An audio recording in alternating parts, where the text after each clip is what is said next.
बिस्मिल्लाहिर्रहमानिर्रहीम। अस्सलाम वालेकुम viewers, welcome to my channel Yums kitchen. उम्मीद है कि आप सब खैरियत से होंगे और दुआ है कि अल्लाह ताला हम सबको अपने हिफ्ज़ व अमान में रखे, आमीन। आज यम्स किचन में हम शेयर करने जा रहे हैं जस्ट बिगनर्स के लिए आटा गूंदना या डो बनाना रोटी के लिए, चपाती के लिए। तो यहाँ पे हमने तकरीबन 1 किलो आटा लिया है, गंदम का आटा लिया है, और इसमें हम शामिल करने जा रहे हैं तकरीबन 2 टीस्पून नमक के। तो बेसिकली आटा गूंदना तो सबको ही आता है, जस्ट हम ये शेयर करना चाह रहे थे बिगनर्स के लिए, नए सीखने वालों के लिए।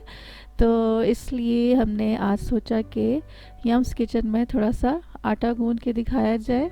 तो यहाँ पे हमने पानी ले लिया। पानी आप कोशिश करो कि नीम गर्म पानी हो तो बहुत अच्छा है, लेकिन अगर पानी ठंडा है तो फिर भी कोई इशू नहीं है। नीम गर्म से ये कि आटा बहुत अच्छे से गूंदा जाएगा, जो रोटी का रिज़ल्ट है वो और भी बहुत अच्छा आएगा।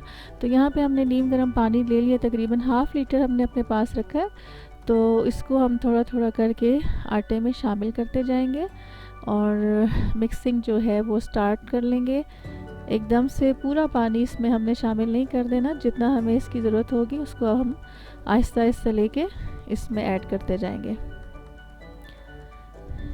जी, आटे की जो क्वांटिटी है वो हमने थोड़ी कम रखी है, क्योंकि जब हमारा सीखने का प्रोसेस होता है तो कोशिश यही करनी चाहिए कि पहले कम चीज़ जो है उससे स्टार्ट लिया जाए, कि अगर खुदा न खास्ता अगर सही नहीं भी वो चीज़ बन रही है तो वेस्ट नहीं जाए। तो इसलिए यहाँ पे हमने थोड़ी क्वांटिटी कम ही रखी है, तकरीबन हमने 1 किलो ले लिया था। और यहाँ पे हमारी तकरीबन मिक्सिंग जो है वो डन होने के करीब है।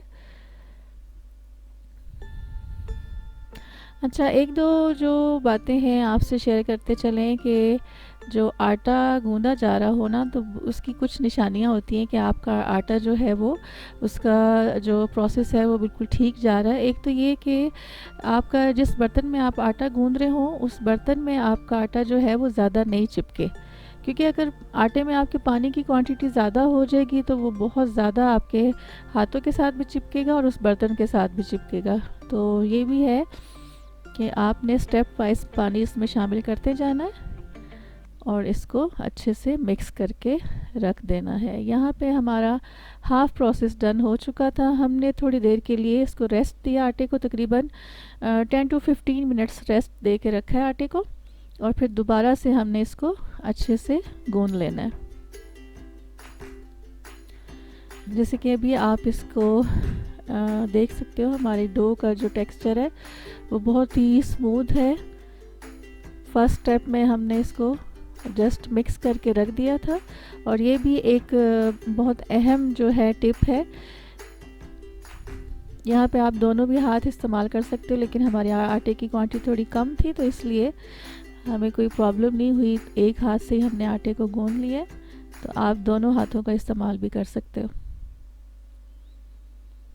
जितना अच्छा आटा गूंदा जाएगा उतनी अच्छी आपकी रोटी इंशाल्लाह तैयार होगी। यहाँ पे हमने जो हमारा आटा है वो बिल्कुल रेडी हो चुका है, लेकिन अभी इसको हम रेस्ट देंगे एटलीस्ट 15 मिनट्स। रोटी बनाने से पहले आप कोशिश करें कि आधा घंटा जो है पहले आप आटा गूंद के डो बना के रख लें, और फिर उसके बाद इससे रोटी बनाएं तो आपकी रोटी जो है वो बहुत अच्छी बनेगी, सॉफ्ट बनेगी। तो अभी हम इसको, आटा तो हमारा तकरीबन कंप्लीट है, इसका प्रोसेस गूंद चुके हैं। तो हम इसको रखने जा रहे हैं आटे को कवर करके।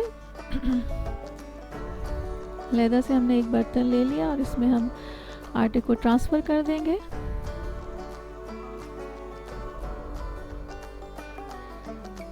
और रोटी बनाने से तकरीबन आधा घंटे तक हम इसको पहले रेस्ट दे देंगे, कवर करके रख देंगे।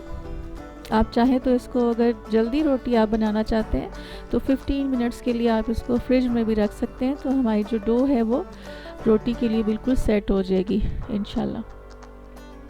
तो व्यूअर्स, अगर आपको ये मेथड पसंद आया हो आटा गूंदने का, तो मेरे चैनल को लाइक, शेयर, सब्सक्राइब ज़रूर कीजिएगा, और बेल का आइकन जो है उसको ज़रूर प्रेस कीजिएगा। दुआओं में याद रखिएगा। अल्लाह हाफिज़।